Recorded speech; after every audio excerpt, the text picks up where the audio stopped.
কারণে জর্ডানের ওই এলাকাটাকে আল্লাহ বললেন জিব্রাইল এলাকাটারে হাতে তুলে নে, আকাশের উপরে তুলে পুরো এলাকা সহ মানুষ সহ জমিনের মধ্যে গেড়ে দে।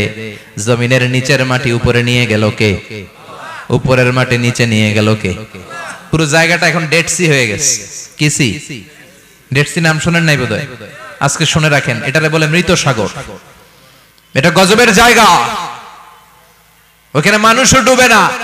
লবণের ডেনসিটি, সল্টের ডেনসিটি এত হাই, এই পানির মধ্যে এত গজব, এর মধ্যে কোনো মাছ জন্মায় না, চিংড়ি জন্মায় না, কাঁকড়া জন্মায় না, ব্যাঙ হয় না, শ্যাওলা হয় না, কিচ্ছু বাঁচে না।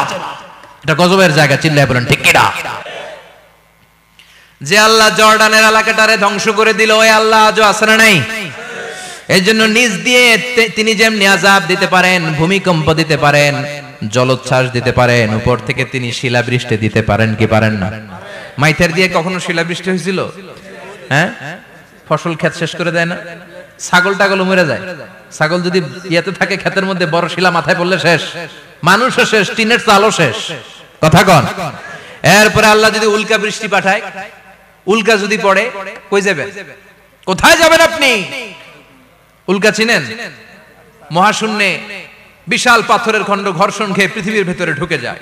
এই পৃথিবীতে সবচেয়ে বড় উল্কাপিণ্ড পড়েছে সাউথ আফ্রিকাতে। সাউথ আফ্রিকার একটা সিটি আছে হোবা সিটি। এই হোবা শহরে 60 মেট্রিক টন ওজনের একটা উল্কা পড়েছিল, যেখানে পড়েছে পুরো জায়গাটা বিশাল খাদ হয়ে গিয়েছে।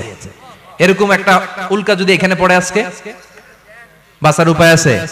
যে বিল্ডিং এ আমরা থাকি, রাত্রে বেলায় ঘুমাই আর ধুম্মা চলে ধুম দেখি রাতে, ওই বিল্ডিং এ যদি একটা পড়ে, কথা কন, ডান্স ক্লাব গুলার উপর যদি পড়ে, পতিতালয় যেগুলা আছে ওগুলা যদি পড়ে, যেই হোটেল গুলার মধ্যে আকাম কুকাম হয় ওইটার উপর যদি পড়ে, নাকি আল্লাহর এখন দেয়ার ক্ষমতা নাই? কথা কন। তার মানে বেঁচে গেছো, পার পেয়ে গেছো মনে করো না, নিজ দিয়েও আযাব আছে, উপর দিয়েও আযাব আছে। চিল্লায় বলেন ঠিক কিনা? এজন্য ভয় পেতে হবে একজন সত্তাকে, তিনি কে? সব ক্ষমতার মালিক কে? এরপর আল্লাহ বললেন আওয়ালাম ইয়ারাউ ইলা আত-তায়রি ফাওকাহুম সাফাতিন ওয়া ইয়াকবিদনা মা ইউমসিকুহুন্না ইল্লার রাহমান ইন্নাহু বিকুল্লি শাইইন বাসীর। সুবহানাল্লাহ বলেন।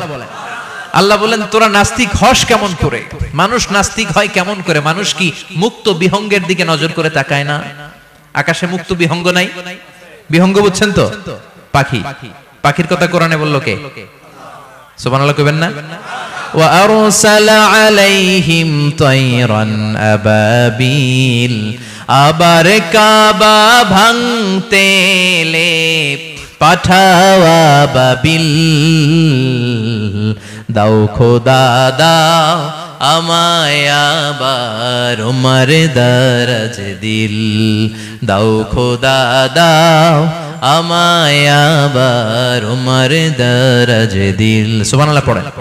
এই যে আল্লাহ বললেন ওয়া আরসালা আলাইহিম, তারপর তায়রান আবাবিল, তায়ের মানে পাখি, তায়ের মানে কি? আবার জান্নাতে যারা যাবে তাদেরকে পাখির ভুনা গোশত খাওয়াবে কে? জান্নাতে যাওয়ার সাথে সাথে প্রথমে আল্লাহ আপনাদেরকে মেহমানদারি করবে মাছের কলিজা দিয়ে। খাইবেন? মাছের কলিজার কথা শুনে জিহ্বায় পানি আসছে না কেন? আউয়ালু তুআমিন ইয়াকুলুহু আহলুল জান্নাতি ফাজিয়াদাতু কাবিদিল হুত। প্রথমে মাছের কলিজা, এরপরে পাখির ভুনা গোশত। তার মানে পাখির কথা কোরআনে আছে না নাই? আবার সাইয়েদনা সুলাইমান আলাইহিস সালামের একটা পাখি ছিল, এটার নাম কি ছিল? হুদহুদ পাখি। মাথার উপর দিয়ে চলতো, আর ওইটার চোখে জুমিং পাওয়ার আল্লাহ এত বেশি দিয়েছিল, এটা জমিনে নজর করলে বুঝতে পারতো কয় হাজার ফিট নিচে পানি আছে, পানিটা মিষ্টি না লবণাক্ত না কেমন, দেখে দেখে মুহূর্তের মধ্যে সাইয়েদনা সুলাইমানের কাছে সব তথ্য সরবরাহ করে দিত। কোন সুবহানাল্লাহ। এজন্য আল্লাহ বললেন নাস্তিক গুলো কি পাখির দিকে তাকায় না? এই পাখির দিকে তাকালে পাখির রব আল্লাহরে খুঁজে পাওয়া যায়। পাখির দিকে তাকালে, মুক্ত বিহঙ্গের দিকে তাকালে কেমন করে পাখিগুলো উড়ে যায়। এই পাখিগুলো আকাশে ধরে রাখে কে? মা ইউমসিকুহুন্না ইল্লার রহমান। ওই রহমান ছাড়া কেউ পাখিগুলোর শূন্যে ধরে রাখতে পারে না। কত শত আয়াতে যে আল্লাহ পাখির কথা বলেছেন হিসাব নাই, কত ধরনের পাখি যে আল্লাহ বানিয়েছেন কোনো হিসাব নাই। আপনারা ঘরে জিওগ্রাফিক্যাল চ্যানেলগুলো দেখেন? হ্যাঁ না জি বাংলা দেখেন? স্টার জলসা, কিরণমালা কি দেখেন? জিওগ্রাফিক্যাল চ্যানেল দেখবেন, ওখানে দেখবেন একটা পাখি আল্লাহ তৈরি করেছে, পৃথিবীর সবচেয়ে ছোট পাখি, নাম হলো হামিং বার্ড। কি নাম?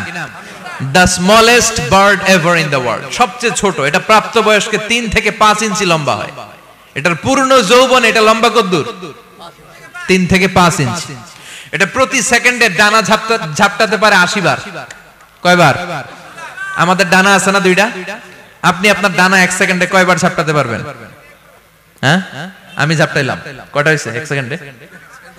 হ্যাঁ, 3টা 4টা ঝাপটা দিতেই আমার সেকেন্ড শেষ। কিন্তু এই পাখিটা প্রতি সেকেন্ডে তার 2 পাখা ঝাপটায় কয়বার? পৃথিবীর সব পাখি সামনে ওড়ে, তো এই পাখি সামনে যেমনি ওড়ে, এট দ্য সেম টাইম এই পাখি পিছনের দিকে উঠতে পারে। সুবহানাল্লাহ, বাড়িতে যায় বললেন।